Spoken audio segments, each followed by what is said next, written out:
Assalamualaikum dear students, welcome to my class chapter number 19 dawn of modern physics या simply आप कह सकते हैं कि we are studying quantum physics क्योंकि हमने लास्ट लेक्चर में ब्लैक बॉडी रेडिएशन के बारे में पढ़ा था। आज के लेक्चर उसी की कंटिन्यूशन में है। हमने जहाँ ख़त्म किया था वहीं से आगाज़ करते हैं। थोड़ा सा रिकैप हो जाए पिछले लेक्चर का। हमने एनर्जी डिस्ट्रीब्यूशन कर्व्स देखे थे ऑफ ब्लैक बॉडी रेडिएशन और इनको एक्सप्लेन करने के लिए दो लॉज सामने आए थे। पहला था Wien's displacement law and the second one was Stefan Boltzmann law.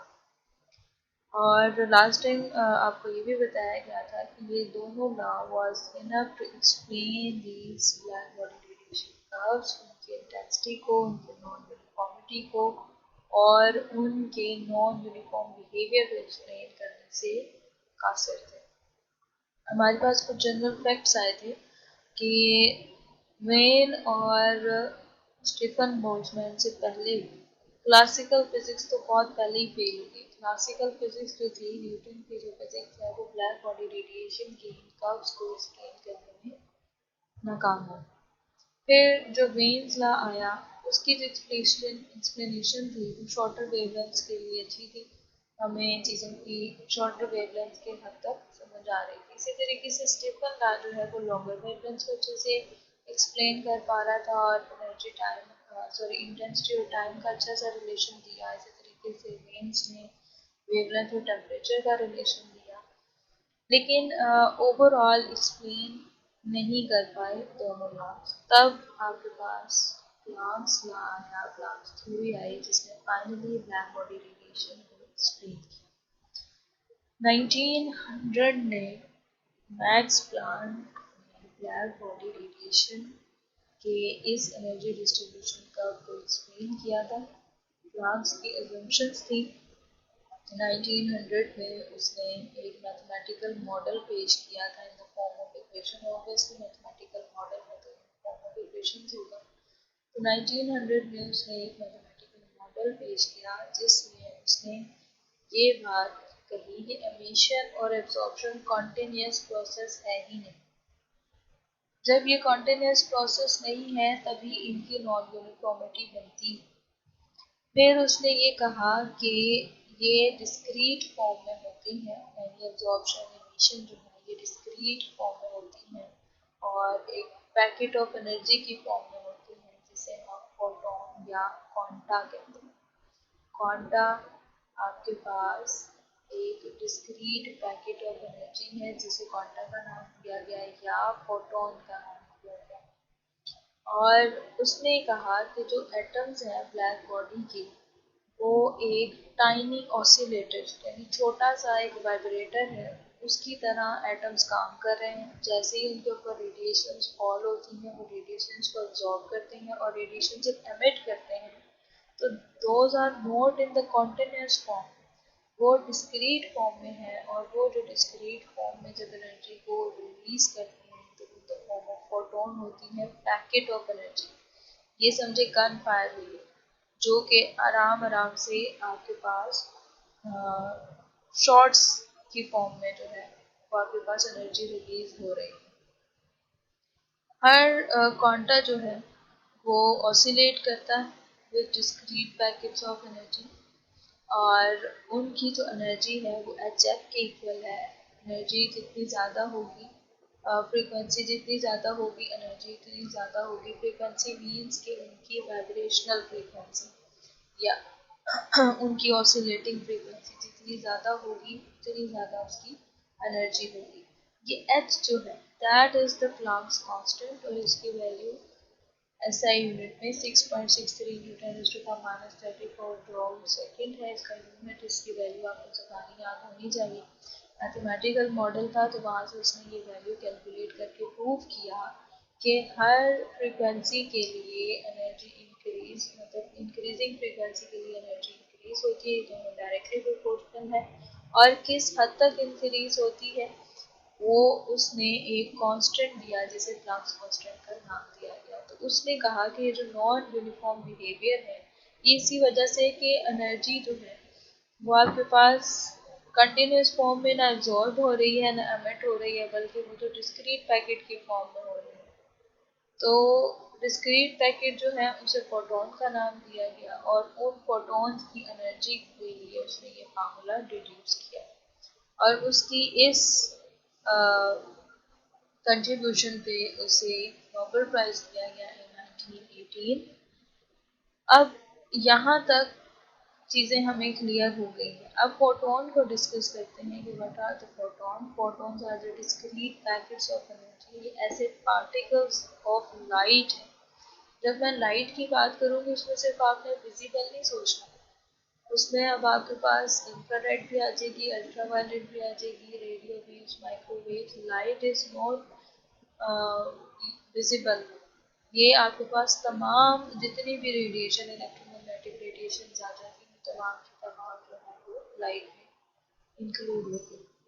Photons are the particles of light having zero rest mass, यानी इनका जीरो रेस्ट मास का मतलब है कि कभी खड़ी नहीं होंगी, साकिन नहीं होंगी। ये ऐसे पार्टिकल्स हैं, ये ऑल द टाइम मूवमेंट में है और इनकी मूवमेंट की स्पीड भी आपको पता है 3 × 10⁸ मीटर पर सेकेंड। लाइट की यही स्पीड है, तो इन पार्टिकल्स की वही स्पीड होगी।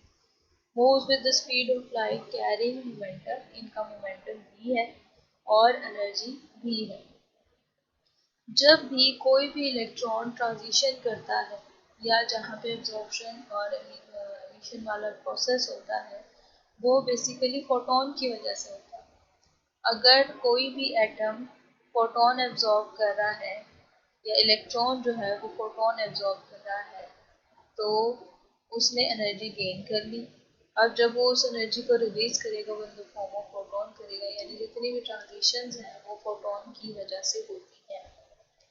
अच्छा, यहाँ से फिर आइंस्टाइन ने जो है वो इस फोटोन की थ्योरी को एक्सटेंड किया। उसने कहा, उसने उसमें चीज़ ऐड की और उसने कहा कि ये जो फोटॉन्स हैं ये टाइनी बंडल्स ऑफ एनर्जी हैं और ये integral part of all electromagnetic radiation है। यानी जितनी भी इलेक्ट्रोमैग्नेटिक रेडिएशन है वो इनसे मिलकर बनी है, फोटॉन से मिलकर इलेक्ट्रोमैग्नेटिक रेडिएशन बनी है। और ये क्वांटम थ्योरी में, मतलब क्वांटम फिजिक्स में आप समझ लें यूनिट है, इकाई है फोटोन, जिसे आप मजीद तकसीम नहीं कर सकते। जैसे एटम को तस्वर किया जाता था कि एटम जो है ये इकाई है, इसे मजीद तकसीम नहीं किया जा सकता, लेकिन बाद में प्रोटॉन, न्यूट्रॉन और उनकी डिस्कवरी के बाद ये पता चला कि एटम इकाई नहीं है। फिर उसके बाद जब क्वार्क्स थ्योरी आई, क्वार्क्स के बाद हमने कह दिया कि भी इसको भी मजीद डिवाइड नहीं किया जा सकता। तो इसी तरीके से रेडिएशंस में फोटोन इकाई है। फोटोन ऐसा पार्टिकल है जिसका रेस्ट मैस जीरो है और इसे मजीद तकसीम नहीं किया जा सकता, इसे मजीद टुकड़ों में नहीं बांटा जा सकता। ये इनविजिबल टाइनी बंडल्स हैं एनर्जी के, ठीक है। ये जो इनविजिबल बंडल्स ऑफ एनर्जी है ये फोटॉन्स कहा जाता है और इनकी जो एनर्जी है वो E is equals to H F और पी सी। ये पी सी कहाँ से आया ये मैं भी आपको बताती हूँ। और इनका जो मोमेंटम है वो P is equals to H F और C is equals to H over lambda से मिलकर बना। ये आइंस्टाइन ने ये तमाम पॉइंट्स उसकी प्लैंक्स की थ्योरी में ऐड किए। यहाँ पर आपको ये स्पेक्ट्रम दिखाने का मकसद ये है, ये पूरे का पूरा इलेक्ट्रोमैग्नेटिक स्पेक्ट्रम है, ठीक है। और जैसे जैसे इनकी फ्रीक्वेंसी जो है वो ज़्यादा होती जाती है, वैसे वैसे इसकी एनर्जी ज़्यादा होती जाती है। ये और जहाँ पर इनकी या अदर इन अदर वर्ड्स आप कह सकते हैं कि अगर उसकी वेवलेंथ कम होती जाती है तो एनर्जी ज़्यादा होती जाती है। इसलिए गैमा जो है वो सबसे हाईएस्ट एनर्जी है, इनकी फ्रिक्वेंसी सबसे ज़्यादा है। और रेडियो वेव्स इनकी फ्रिक्वेंसी सबसे कम है, इसीलिए इनकी एनर्जी सबसे कम है। और इनकी वेवलेंथ, वो तो आपको वेवलेंथ तो नज़र आ ही रही है, क्रस्ट का जो डिस्टेंस है वो तो आपको वैसे ही नज़र आ रही है। यहाँ वेवलेंथ ज़्यादा है और यहाँ वेवलेंथ बहुत कम है। जैसे जैसे आप रेडियो वेव से गैमा रेज की तरफ जा रहे हैं, वेवलेंथ डिक्रीज हो रही है, फ्रीक्वेंसी इंक्रीज हो रही है, एनर्जी भी इंक्रीज हो रही है। ये नीचे वेवलेंथ भी आपको दी गई। अच्छा, अब ये मैं अब आपको रिलेशन बताने लगी हूँ कि ये कहाँ से आया। मोमेंटम किस तरीके से फोटोन का कैलकुलेट किया गया, वो इस तरीके से किया गया कि मैक्स प्लैंक ने जो इक्वेशन दी थी E equals to H F, उसमें आइंस्टाइन ने जब उसने पोस्टुलेट ऐड किया उसने कहा E is equals to M C, M C square होता है तो उसने सी को थोड़ा मतलब अलग अलग करके लिख दिया। सी स्क्वायर है तो सी इंटू सी लिख सकते हैं। अब ये आपके पास M C is the speed और एम इज द मास, तो एम वी ये आपके पास मोमेंटम बन जाता है। तो इस एम सी की जगह उन्होंने पी लिख दिया, तो यहाँ से energy in terms of momentum calculate हुई, यानी फोटोन की एनर्जी का और फोटोन के मोमेंटम का आपस में ये रिलेशन। और अगर आप इस इक्वेशन को इस इक्वेशन से कंपेयर करें तो आप मोमेंटम को कैलकुलेट कर सकते हैं, P is equals to H F over C. अब F का फार्मूला आपने 10th क्लास में पढ़ा है, C V is equals to F lambda. चूँकि हम लाइट को डिस्कस कर रहे हैं इसलिए जहाँ जहाँ V है वहाँ वहाँ C आ जाएगा, क्योंकि लाइट की इलेक्ट्रोमैग्नेटिक रेडिएशन की जो स्पीड है that is fixed 3 to 10⁸ metre per second. तो ये यहाँ पर आपके पास h ओवर लैम्डा ये मोमेंटम का रिलेशन आ गया और ये is equals to P C, ये एनर्जी का रिलेशन है। ओके जी, तो यहाँ पर आपके पास चीज़ें क्लियर हो गई। इससे हमारे पास कुछ लास्ट में रिजल्ट्स आएंगे। आपकी बुक का लास्ट पैराग्राफ है इस टॉपिक का, जिसे आगे के टॉपिक्स के लिए ये चीज़ समझना बहुत ज़रूरी है। अच्छा, अब यहाँ से ये बात भी पता चली कि जो लाइट है अगर तो वो कंटिन्यूस नहीं है, वो डिस्क्रीट पैकेट्स है, तो packet means it is behaving like a particle. अब लाइट जो है वो पार्टिकल की तरह भी बिहेव करती है और वेव की तरह भी बिहेव करती है। अब अगर आप हाई एनर्जीज की बात करें या मैं रेडिएशन की बात करें, उसकी एनर्जी बहुत ज़्यादा होती है, तो उसकी एक सिंगल बीप ही काफ़ी होती है उसको डिटेक्ट करने के लिए और काउंट करने के लिए। लेकिन अगर आप रोल ऑफ एनर्जी कह लें, रोल ऑफ फ्रीक्वेंसी कह लें, ये आपको फोटोन की एग्जिस्टेंस की गवाही दे रही है। अच्छा, अब आप रेडियो पे सुनते हैं, रेडियो वेव्स जो हैं जो आप तक पहुंचती हैं उनकी फ्रीक्वेंसी बहुत ज़्यादा कम है, तो ऑब्वियसली उनकी एनर्जी भी बहुत ज़्यादा कम है। अब जब उनकी एनर्जी कम है तो नंबर ऑफ फोटॉन्स चाहिए, मिलियंस ऑफ, करोड़ों, लाखों आपको फोटॉन्स चाहिए एक सिग्नल को डिटेक्ट करने के लिए।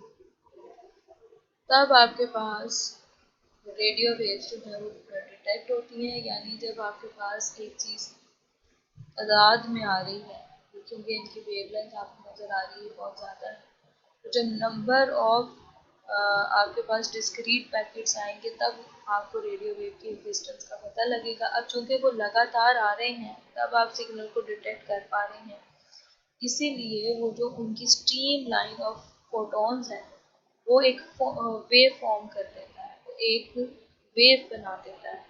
स्ट्रीम लाइंस ऑफ फोटोन जो है वो एक वेव बना देता है, इसीलिए रेडियो वेव्स में वेव की प्रॉपर्टी प्रीडोमिनेंट होती है, वो ज़्यादा प्रोमिनेंट होती है।